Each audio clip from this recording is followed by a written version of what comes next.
Alright, let's talk about those chords before getting to what's on the screen. So, quick reminder, yeah, just go through each progression just one time correctly, and then move on to the next one, and make a note of any progressions that seem to be extra challenging, and then you can come back and focus on those the next day that you practice. So, like right now, think of it like the job is to just go through all 8 chord progressions with all 4 variations. So I say there's 4 variations because you have, the first variation you're starting on the E string, the second variation you're starting on the A string, the third variation you're starting on the D string, and your fourth variation starts on the G string. So run through all 4 variations of all 8 chord progressions, and then come back to the ones that were extra difficult for you, and just kind of knock those out as you go. And always keep coming back to the more challenging ones. So throughout the week, be less and less going through them, and then you can focus more on the speed picking stuff, like going up and down the Phrygian mode shape, and working on the other things that you've already been working on. So, and we'll get into like maybe improv stuff you can do with the chord shapes and everything, but I think for right now, especially since you just had a huge week of stuff to do for school, I don't want to give you too much stuff to think about right now. We'll just kind of we'll go with this for right now, and then maybe next week will be a good time to talk about improv things you can do with those chord progressions. And we're going to get to arpeggios next time, I believe, which is going to be kind of like more of the same stuff you are doing, but just playing it a little bit different. So anyway, let's do some speed demonstrations here, starting at the usual 60 beats a minute. And here we go. Let's see, that might turn a little bit louder than the guitar. Alright. I need to take a second to get fixed.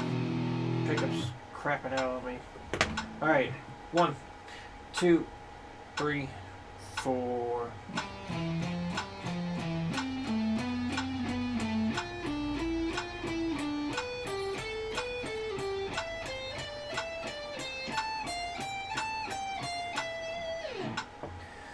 Let's see, you got the last one to 180. Let's go to 100 next. 1, 2, 1, 2, 3, 4.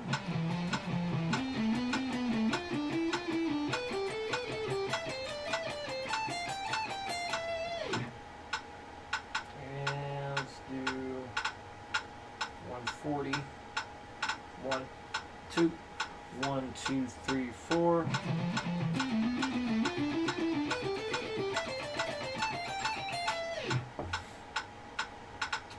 Let's do 160. 1, 2, 1, 2, 3, 4.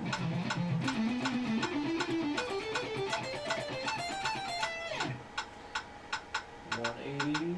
1, 2, 1, 2, 3, 4.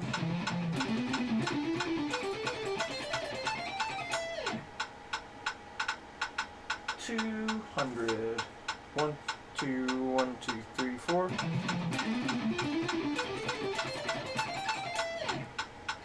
220. 1, 2, 1, 2, 3, 4.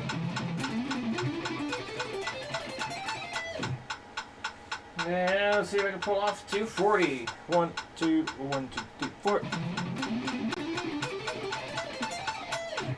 Not easy. I don't practice this pattern too often. In fact, I don't remember the last time I actually did. But I feel this pattern is a little bit more challenging than the one from last week, because we're leading off with the pinky. The pinky's always a troubling guy.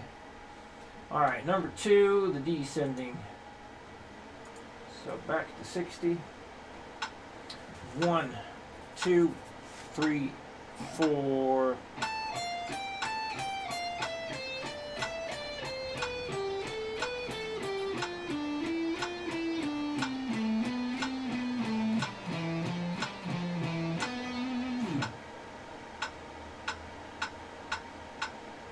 100. Alright, actually, yeah, let's do 100. 1, 2, 3, 4.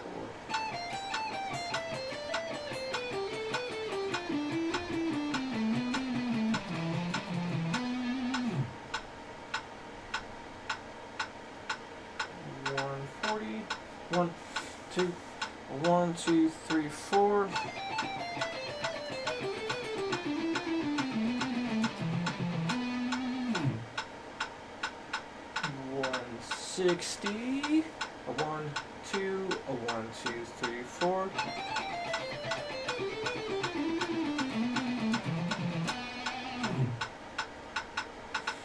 180. 1, 2, a 1, 2, 3, 4.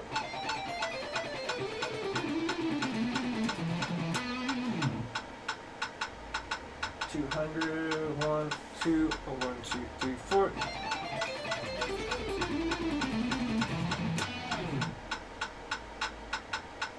$220. 1, 2, a 1, 2, 3, 4.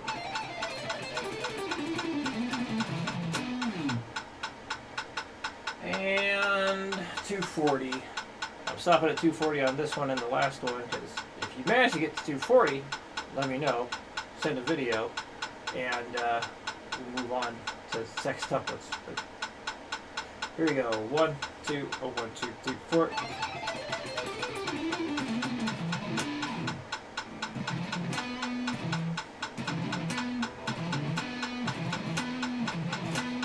Let's try it again. 1, 2, 1, 2, 3, 4.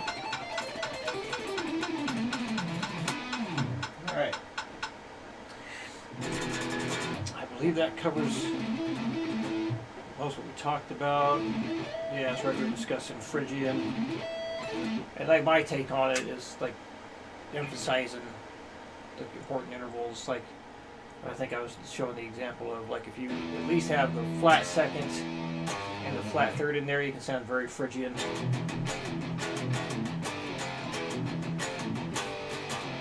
If you were to do the clean chords, I would say like a E minor, F major to a G major would sound like that.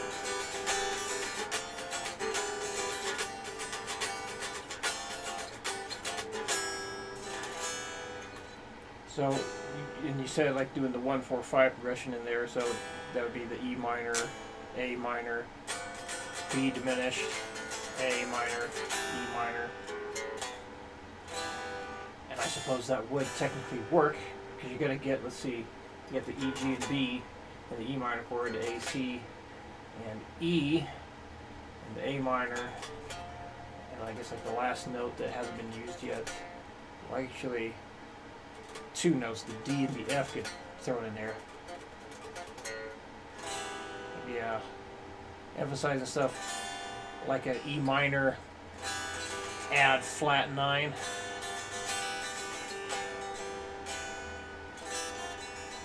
That would be a nice chord to throw in. Or let's see, E minor 7, flat 9. Guess that could have a nice Phrygian sound to it.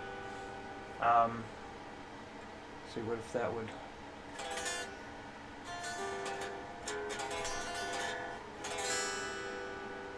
We're just trying to throw in another interval there. Anyway, yeah, we can always talk more about that stuff. If you have any questions at all, let me know. And hope you get to enjoy a less stressful week. Good luck with the car shopping. And I'll see you again in 1 week.